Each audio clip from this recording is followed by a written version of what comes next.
Welcome back. Still on hedge funds, we shall examine the diversification benefits of hedge funds and the fee structure. Let's begin. We've learnt in the last lesson that the universe of hedge funds is actually quite broad. Hedge funds can vary greatly in their strategies, instruments used, and geography. As such, general statements about hedge fund performance and their diversification benefits are not necessarily meaningful. Furthermore, there is a general lack of performance persistence. Hedge fund strategies that generate the highest returns in some years can be the ones to perform the most poorly in subsequent years.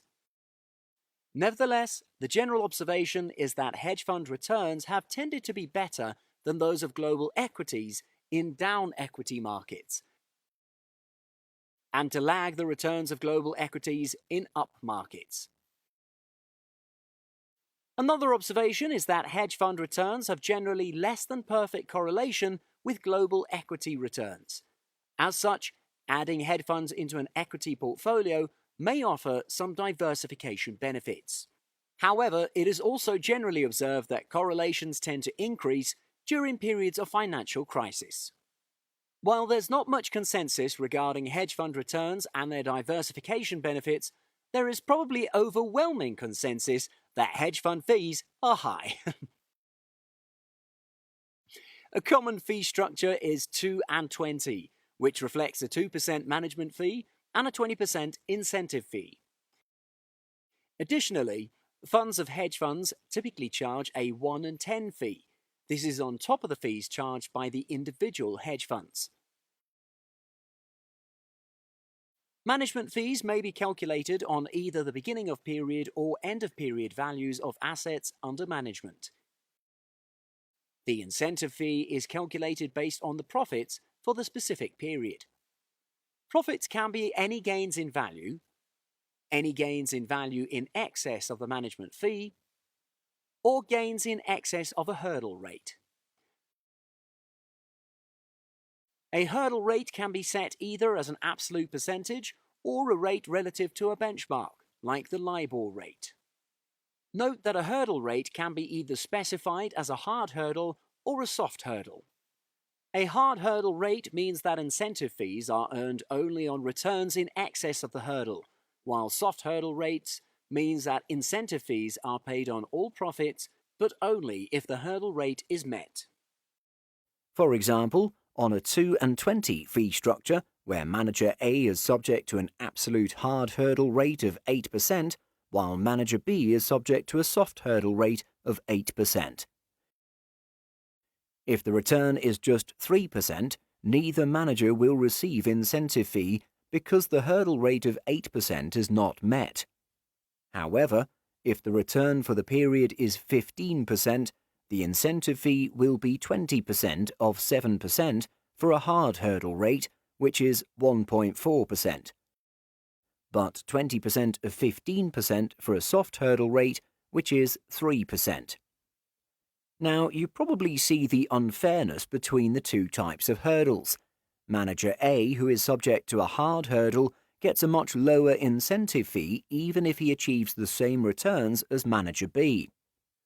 For this reason, some implementations of a hard hurdle include a catch-up clause, which, as the name implies, is to allow the incentive fee under a hard hurdle rate to catch up to the fee under a soft hurdle.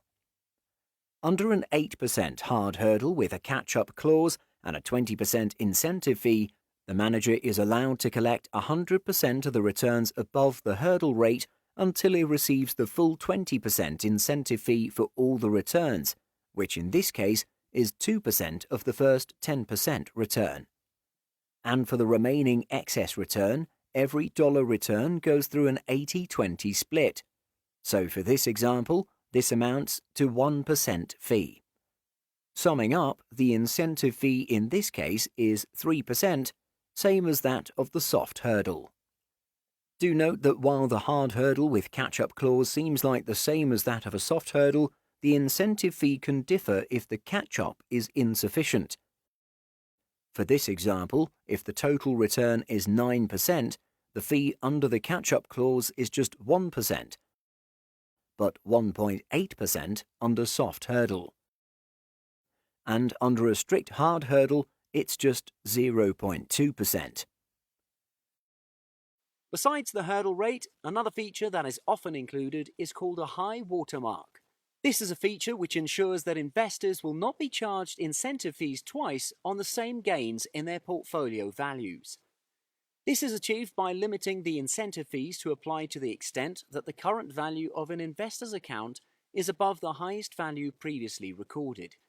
Clients are not charged an incentive fee if the latest cumulative return does not exceed the prior high watermark.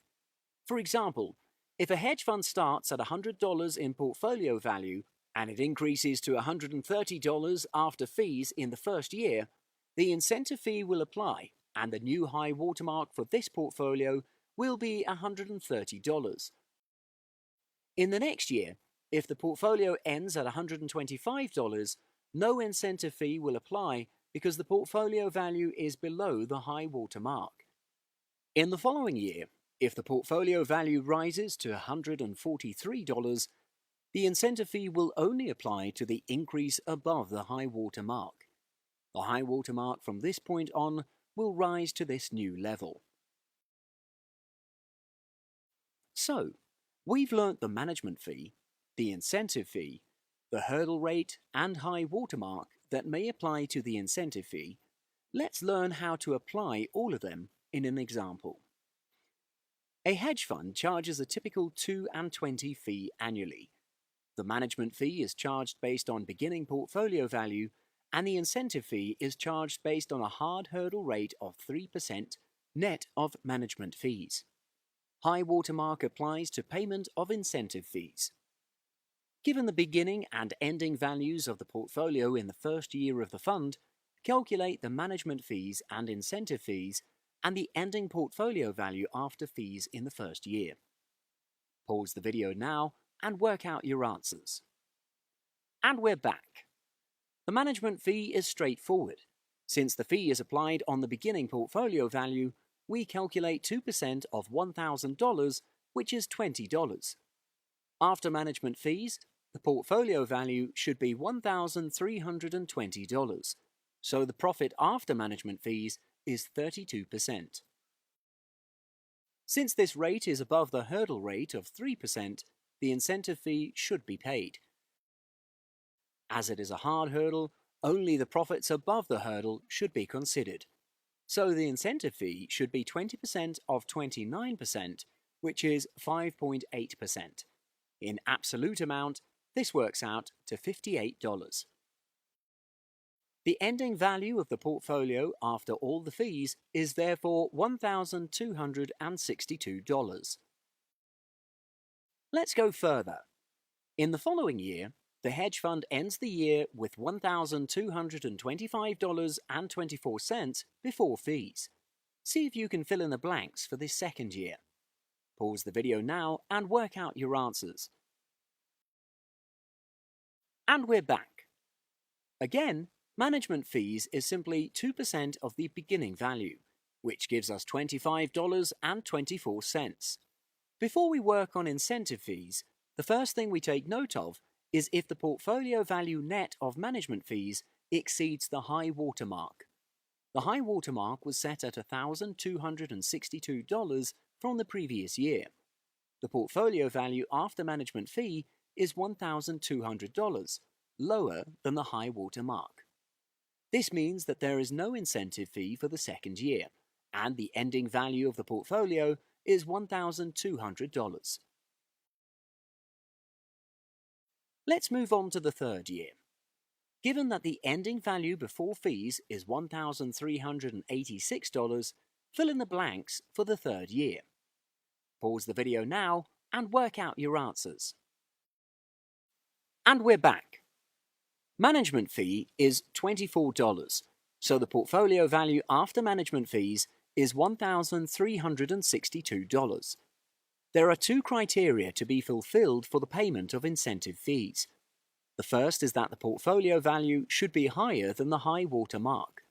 Since the high water mark is $1,262 set in the first year, this criteria is met.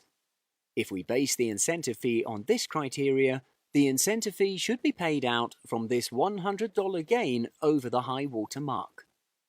The second criteria is that the portfolio gain should be higher than the 3% hurdle rate.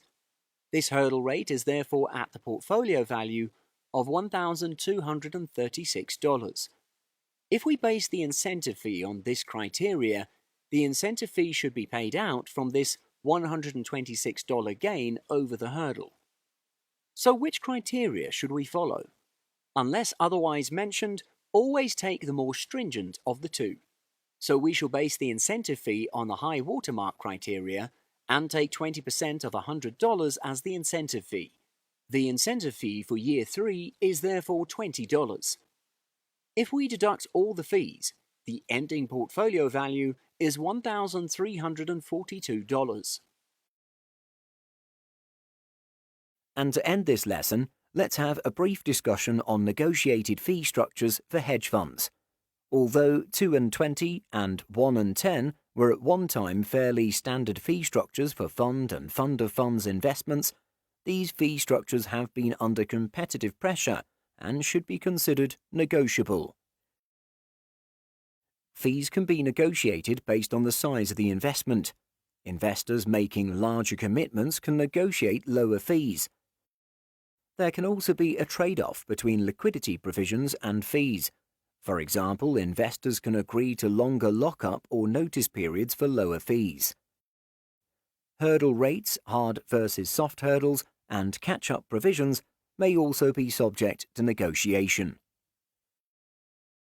The compensation to GPs can also be structured as either-or fees. That is, the GP receives either the management fee or the incentive fee, whichever is greater.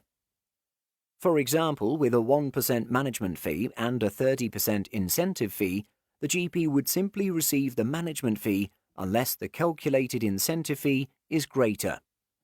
Such a structure may also stipulate that if there are no profits for the year, the 1% management fees paid would be subtracted from incentive fees when they are paid in a subsequent year.